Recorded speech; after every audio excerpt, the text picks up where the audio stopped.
Meus irmãos, nós agradeço a todos com a paz do Senhor. Estamos gratos a Deus por essa oportunidade feliz que Ele nos concede de estarmos na presença de sua casa para reunirmos e adorarmos o seu nome. Quero louvar a Deus pela vida de cada um dos irmãos aqui presente, pela direção da campanha, pela nação, pela recompensa cada um com bênção dos céus. Eu creio que se estamos aqui de pé, porque os irmãos têm orado por nós. Amém? E eu quero rapidamente refletir com base em um texto da palavra de Deus. Os irmãos ignorem um pouquinho minha voz, que a garganta não está muito boa, mas o Senhor ele está aqui a nos ajudar.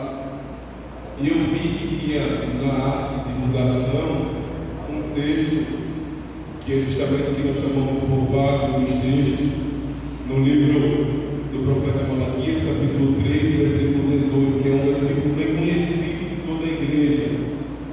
E outra vez vejo a diferença entre o justo e o ímpio, e o que serve a Deus e o que não serve.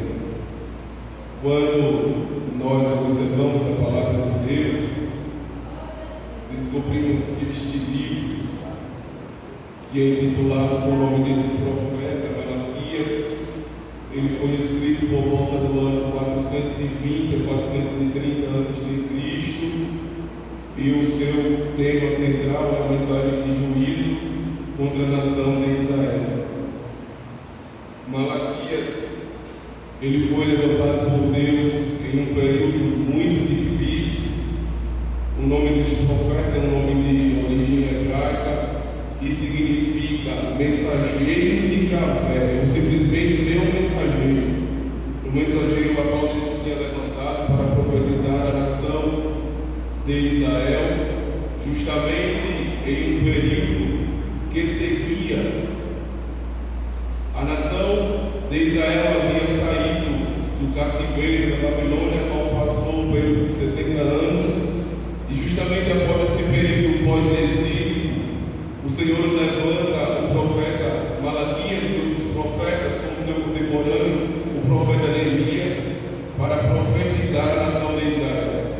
Mas quando nós lemos um pouco a respeito da história do profeta Malaquias, descobrimos que o período a qual ele profetizou, como foi dito, entre os anos 420 e 430, nós descobrimos que este profeta, ele foi usado por Deus, e neste período o templo já havia sido reconstruído, mas por conta da negligência de alguns sacerdotes, daqueles que estavam à frente da obra, a nação de Israel estava cada vez mais se afundando no pecado. Quando nós observamos a palavra de Deus, vemos que este livro ele trata a respeito de acusações de Deus contra o judaísmo que havia se instalado ali na nação de Israel, justamente neste período pós-exílio. O Senhor levanta este profeta, que era um judeu devoto, contemporâneo de Neemias e outros profetas, para falar àquela nação a respeito de tudo aquilo que eles haviam negligenciado. Quando nós observamos a palavra do Senhor, vemos que esta sentença a qual o Senhor profere para a nação de Israel, usando o profeta Malaquias, ela chega justamente por causa da desobediência do povo, pois afinal ela veio como consequência desse pecado. E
demonstração do amor de Deus para com aquela nação. O Senhor permitiu que aquela nação ela fosse restaurada rapidamente.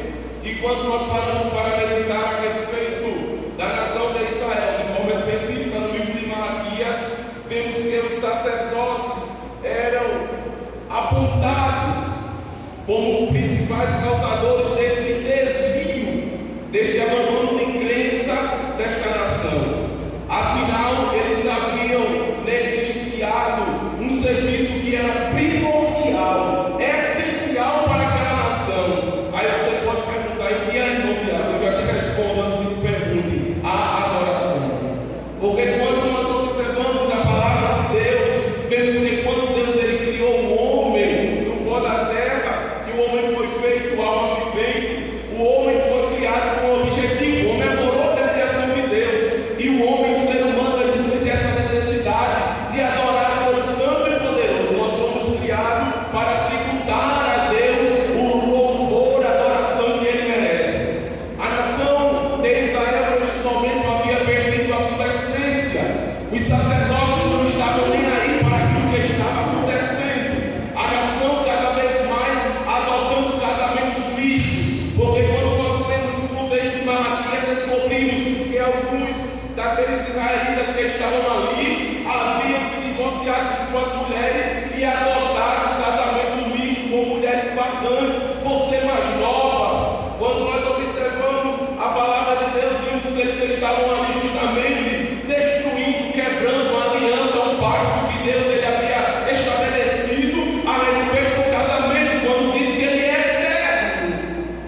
Quando nós paramos para meditar, vemos que a nação estava envolta no pecado de uma forma tal, a ponto de quando levava sacrifício para que fosse oferecido ao Senhor, eles levavam animais com defeito, completamente ao contrário daquilo que Deus havia instituído em Levítico, capítulo de número 22, e versículo de número 22 a seguir, onde fala a respeito de leis cerimonialísticas e de sacrifício. O Senhor havia estabelecido que o sacrifício pelo pecado deveria ser oferecido, e um animal perfeito, puro, macho, sem mácula, sem mancha, deveria ser entregue para ser imolado e oferecido ao Deus Todo-Poderoso. Mas a palavra do Senhor vai nos dizer ainda no decorrer do primeiro capítulo que a nação de Israel, quando iria presentear o seu representante, o seu governador, aqueles que estavam ali à frente conduzindo aquela nação, fazia questão de pegar o melhor animal do seu rebanho para presentear o governante terreno, mas em contrapartida pegava aquilo que estava lá em segundo plano, aquilo que ninguém queria, louvado é o poder de Deus para todo sempre, e oferecia ao Deus Todo-Poderoso. Mas quando eu observo a palavra de Deus, eu vejo que o princípio da adoração, louvado é o nome de Jesus para todo sempre, estabelecido lá desde o Antigo Testamento, é a primícia, e Deus ele exige nada mais e nada menos que oferecemos a Ele aquilo que há de melhor em cada um de nós. Nós, enquanto seres humanos limitados que somos, temos que ter a consciência, temos que saber que tudo que fomos, que somos e o que venhamos a ser, tudo isso é Deus que dá, é Ele que concede, e nós mesmos não temos nada se não for dele, é Ele que provê todas as coisas. E a nação de Israel havia esquecido esse princípio, começava a se enveredar por um caminho que não era o mandado de Deus, e Deus ele manda a repreensão.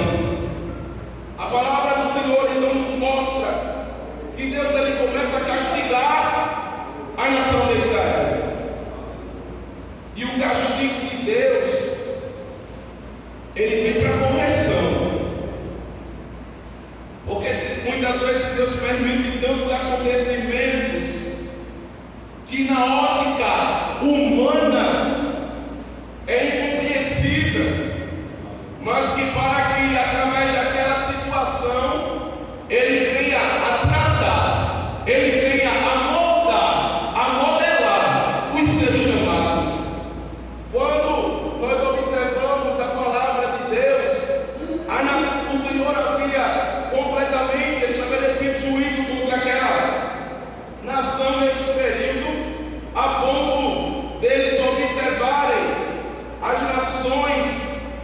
vizinhas, as nações pagãs em volta de Israel, e começaram a questionar a Deus, que aquelas nações eram mais prósperas do que eles, que haviam sido separados por Deus para uma finalidade. Mas o Senhor relembra o que estava acontecendo ali e a negligência a qual eles haviam imposto para com as leis do Senhor. Quando nós observamos a palavra do Senhor, vemos que agora no capítulo de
extraordinária que Deus ele se utiliza deste profeta para falar a respeito deste assunto.